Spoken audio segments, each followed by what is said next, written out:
Hi hello friends, welcome to the channel. நம்ம சேனலில் இன்றைக்கி என்ன வீடியோ அப்படின்னு பார்த்தீங்கன்னா, ரொம்ப நாளைக்கு முன்னாடி நான் வந்து ஒரு ஹேர் கட் பண்ணியிருந்தேன். ஸோ அதோட விலாக் வந்து பார்க்கலாம். ஸோ வந்து இந்த ஷாப்பில் வந்து நான் என்ன பண்ணியிருந்தேன் அப்படின்னா, ரொம்ப வருஷம் கழித்து ஒரு ஹேர் கட் பண்ணியிருந்தேன். அதுக்கப்புறம் வந்து கலரிங் வந்து ரொம்ப நாளாக கிடையாது, ரொம்ப வருஷமாக வந்து என் ஹஸ்பண்டை கேட்டு பண்ணிக்கோ அப்படின்னு சொல்லிட்டு அவரே நிறைய கலர்லாம் சர்ச் பண்ணி எனக்கு வந்து சென்ட் பண்ணி ஃபைனலி நான் வந்து கலரிங் பண்ணேன். ஸோ வந்து ரொம்ப சூப்பராக இருந்துச்சு. ஆளே அடையாளம் தெரியாத மாதிரி மாறிட்டேன் அப்படின்ட்டு வந்து நிறைய பேர் சொன்னாங்க.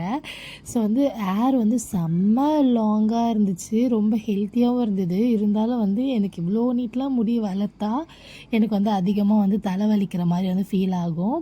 அதேமாரி தலை குளிச்சா வந்து சீக்கிரம் காயாது. நம்மளோட ப்ரிமோ ஹேர் ஆயில் வந்து நான் 30 இன்க்ரீடியன்ட் வச்சு ரெடி பண்ணி நம்ம வந்து எல்லாேருக்கும் வந்து கொடுத்துட்ருக்கோம். ஸோ உங்களுக்கும் வேணால் நீங்கள் வந்து பர்ச்சேஸ் பண்ணிக்கோங்க. அதோட விளைவு தான் இந்த ஹேர் வந்து செம்ம க்ரோத் ஆகிடுச்சு. ஸோ வந்து கட் பண்ணிட்டு வந்துடலாம் அப்படின்னு சொல்லிட்டு போயிட்டு பக்கத்தில் இருக்க ஒரு சலூனில் வந்து நான் வந்து ஹேர் கட்டிங்க்கு வந்து போயாச்சு.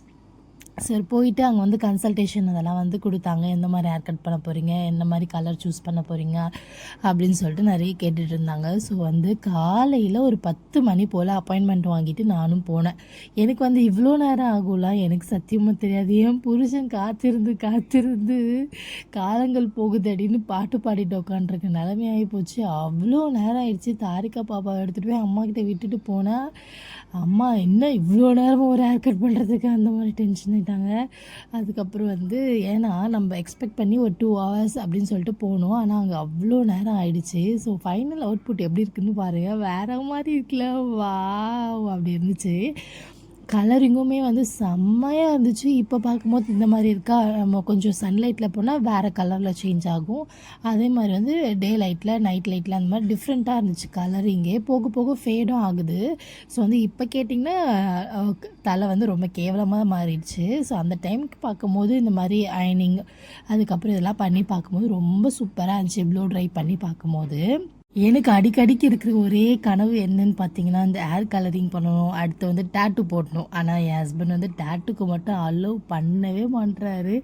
நான் வந்து உசுப்பேத்திட்டே இருப்பேன். உன் பர்த்டேக்கு நான் சர்ப்ரைஸாக போட்டு வந்துடுறேன், என்ன பண்ணுவேன் அப்படின்னு சொல்லிட்டு கேட்டுட்ருக்கேன். ஃபைனலி ஒன் டே நடக்கும் அப்படின்னு நினைக்கிறேன். ஸோ பார்ப்போம். போட்டேன்னா கண்டிப்பாக நான் அதை ஷேர் பண்ணுறேன். க்யூட்டாக நைஸாக செமையாக இருக்குல்ல. அந்த டைம் வேறு நான் ஒல்லியாக வேறு இருந்தேன்னா, அப்படியே ஃபேஸில் குட்டியாக அந்த ஹேர்லாம் வந்து ஹைலைட்டடாக செம்மையாக தெரிஞ்சிச்சு. இந்த 3 ட்ரிப் போயிருந்தேன் அந்த டைமு. ஸோ வந்து ட்ரிப்லலாம் வேறு மாதிரி இருந்துச்சு. ஆனால் வந்து அங்கே மழைலாம் பெஞ்சிட்டு இருந்ததுனால ஃபுல்லாக கேர்ள் ஆகிடுச்சு. இருந்தாலுமே வந்து கலரிங்லாம் பண்ணியிருந்தோம். சூப்பராக இருந்துச்சு. உங்களுக்கு பிடிச்சிருந்தா சொல்லுங்கள். ஸோ வந்து நான் எப்படி எடுத்திருந்தேன்னா, ஸ்டைப்ஸ் மாதிரி எடுத்திருந்தேன். ஒரு ஸ்டைப்புக்கு வந்து சம்திங் எவ்வளோ ஒரு 200 500 சம்திங் சொன்னாங்க. ஞாபகம் இல்லை சுத்தமாக. நான் 10 ஸ்டைப்ஸ் எடுத்துருந்தேன். நிறைய பேர் வந்து ஃபுல் ஹேருமே கலர் பண்ணிக்கிறாங்க. அந்த மாதிரி நான் பண்ணல. ஸோ வந்து ஹேர் கட் வந்து ஒரு மாதிரி ஃபெதர் வித் லேயர் மாதிரி பண்ணியிருந்தேன். ஸோ வந்து குட்டி குட்டியாக ரொம்பலாம் அதிகமாக லேயர் போடாமல் மைல்டாக போட்டு ரொம்ப ஷார்ட்டான மாதிரி இருந்துச்சு. இப்போவுமே வந்து ஷார்ட்டாக தான் இருக்குது ஹேரு. பட் வந்து நம்ம ஹேர் ஆயில் தடவி கொஞ்சம் ஓரளவுக்கு நல்லா வளர்ந்துச்சு. நான் சொல்லிகிட்ருக்கேன், அடுத்த ட்ரிப்புக்கு வந்து கண்டிப்பாக போயிட்டு மறுபடியும் ஒரு ஹேர் கலரிங் போட்டுட்டு ஒரு ஹேர் கட்டை போட்டுருவேன் அப்படின்ற மாதிரி சொல்லிட்டு இருந்தேன். என் ஹஸ்பண்ட் உன் பர்த்டேக்கு பண்ணிக்குமா தாயே அப்படின்ட்டாரு.